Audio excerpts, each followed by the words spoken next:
Hello, everyone. I hope everyone has recovered from the presidential debate, especially if you were playing some drinking games that involved how many times Trump was going to say fake news or Marxist or something like that. I hope you're fully recovered from your hangover. Two big topics today. Let's start with topic number one, the Iranian missiles. And a lot of us, again, who have been supporting Ukraine, talking about Ukraine, explaining about Ukraine, and so on and so forth, are frankly mystified. For some reason, it's the Iranian missiles that appear to be the thing, the switch that needed to be flipped in order to allow Ukraine to use long-range weapons against Russia. And like I said, I don't get it. Other folks with whom I work on the news about Ukraine don't get it. We collectively do not understand why. Why was it necessary for this specific thing to happen? So Biden is talking about, permitting Ukraine to use long-range weapons against Russia. So here's why I'm asking that. So aside from the North Korean missiles that we talked about, aside from Iranian Shahed drones, which we also talked about many times, and now, Iranian ballistic missiles, Russia has been using its own drones and its own, particularly Iskander missiles against Ukraine for months. And again, it's something that we have evidence of because pieces of those missiles were found in the ruins of Ukrainian apartment buildings, hospitals, kindergarten, school, etc. So, some kind of missiles have been used by Russia against Ukraine for a while now. So explain to me, like I'm a 5-year-old, why is it okay to use some kind of missiles, for example, Russian Iskander missiles or North Korean missiles, but not Iranian missiles? Why is this the one that breaks the camel's back? So are you seriously telling me that had this not happened, had they not caught Iran sending ballistic missiles to Russia, this would have all continued to be okay? It would have continued to be okay to murder Ukrainian civilians using some kind of other missiles? Because I honestly don't get it. Speaking of countries supplying things to Russia, how's those sanctions looking now? Here's what this piece in The Guardian is talking about. They're talking about tires. And I hope I don't have to explain to anybody why aircraft tires are important during a war, why it is a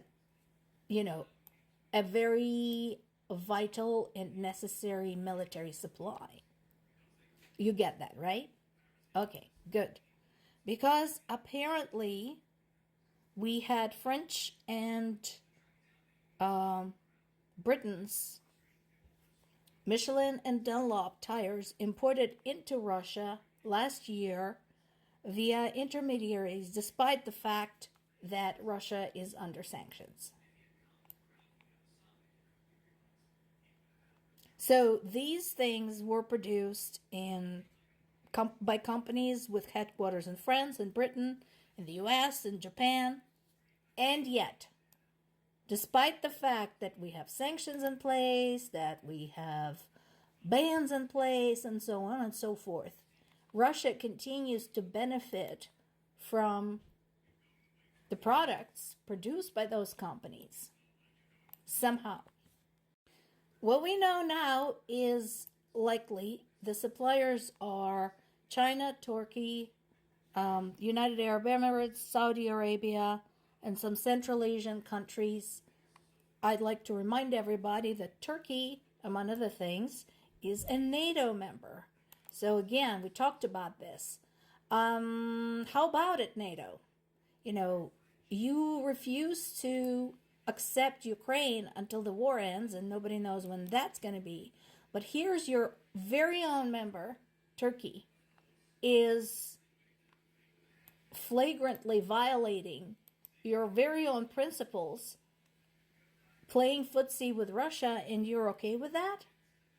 So I'm sure this is going to be investigated. I don't have high hopes about it changing anything because been there, done that. And then there is this. So again, this is from the Why You Should Care area. So Red Cross was delivering some humanitarian aid into the Donetsk region. And the truck was hit by Russian projectile. Here's what we know.